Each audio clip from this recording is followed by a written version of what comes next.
है आपका मेरे इस नए वीडियो में। और ये रैंडम क्वेश्चन जीएस की सीरीज है। जीएस रैंडम क्वेश्चंस सीरीज है ना।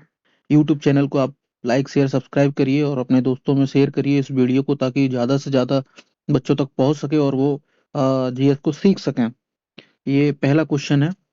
भारतीय नेताओं में किसने poverty and un-British rule in India पुस्तक लिखी थी? ये बहुत ही इंपॉर्टेंट क्वेश्चन है, मतलब इम्पोर्टेंट क्वेश्चन है ये। आप इसको अच्छे से आना चाहिए। इसका आंसर है Dadabhai Naoroji. Poverty and un-British rule in India किसने लिखी थी? दादा भाई नौरोजी ने। इनको भारत का क्या कहा जाता है? वयो वयोवृद्ध पुरुष भी कहा जाता है। इन्हें भारत का वयोवृद्ध पुरुष भी कहा जाता है ना। और इनके बारे में ये अब क्वेश्चन आ जाए, ये बुक कब इन्होंने पब्लिश की थी? तो 1901 में पब्लिश की थी। और दादा भाई नौरोजी के बारे में जो क्वेश्चन पूछे जाते हैं, एक सबसे ज्यादा पूछा जाने वाला क्वेश्चन है कि ये 3 बार भारतीय राष्ट्रीय कांग्रेस के अध्यक्ष रहे हैं। कितनी बार? 3 बार भारतीय राष्ट्रीय कांग्रेस के अध्यक्ष रहे हैं। हालांकि साल नहीं पूछे गए, अगर आपको याद करना है तो आप कर सकते हैं। 1886, 1893 और 1906। ये 3 बार अध्यक्ष चुने गए थे किसके? भारतीय राष्ट्रीय कांग्रेस के। भारतीय राष्ट्रीय कांग्रेस के अध्यक्ष चुने गए थे। एक और क्वेश्चन है जो इनके बारे में सबसे ज्यादा पूछा जाता है। ब्रिटिश हाउस कॉमन्स के लिए चुने वाले पहले भारतीय कौन थे? दादा भाई नौरोजी।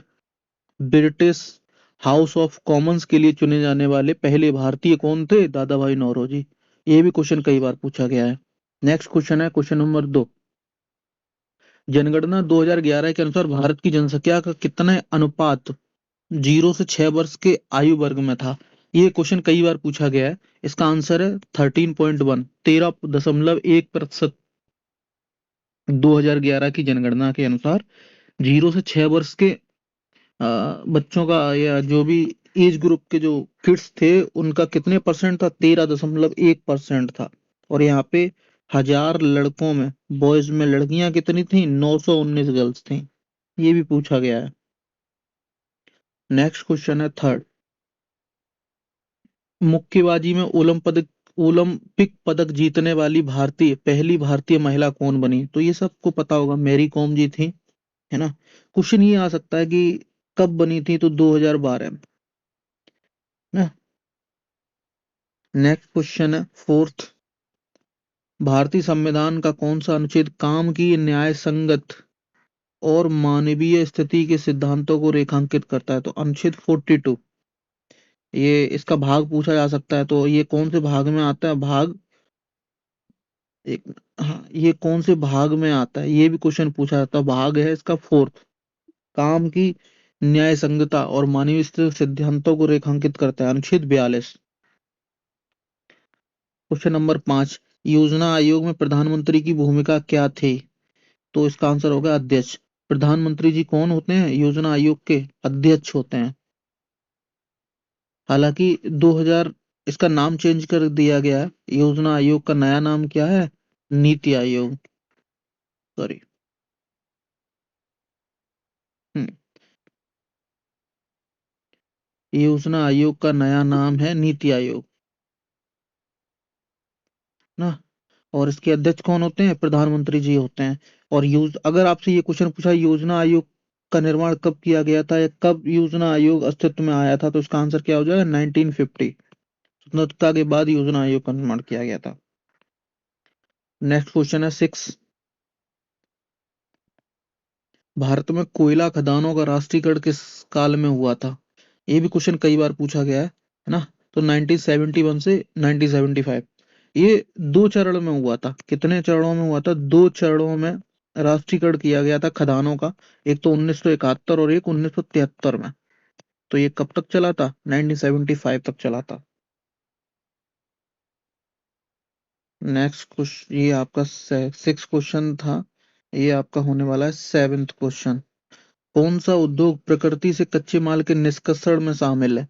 तो आप देख सकते हैं, निष्कर्षण एक्सट्रैक्शन, निष्कर्षण सेवा उद्योग हो नहीं सकता है, विनिर्माण हो नहीं सकता है, निर्माण हो नहीं, निष्कर्षण उद्योग दिया ही है ना। तो यही इसका आंसर हो जाएगा। और आप समझ सकते हैं ये किसके लिए होगा। निष्कर्षण उद्योग गैर नवीकरणीय और नवीकरणीय संस्थानों पर संसाधनों पर ध्यान केंद्रित करता है। क्वेश्चन नंबर है 8।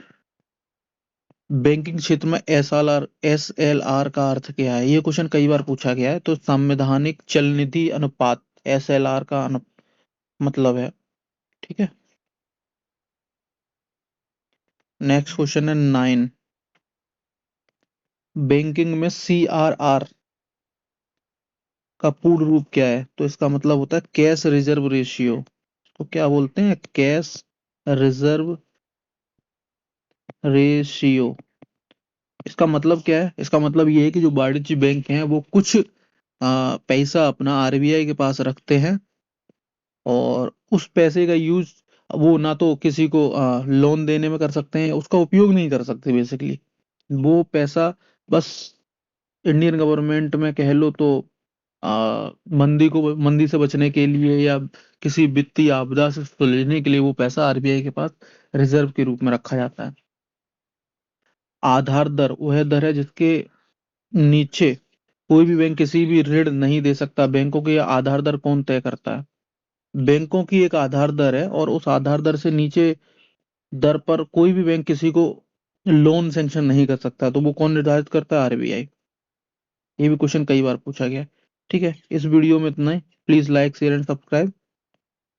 अपने दोस्तों तक इसको शेयर जरूर करें वीडियो को, ताकि आने वाले समय में मैं अच्छे अच्छे क्वेश्चंस आपके लिए ला सकूं। इस वीडियो में इतना ही। Thanks for watching this video.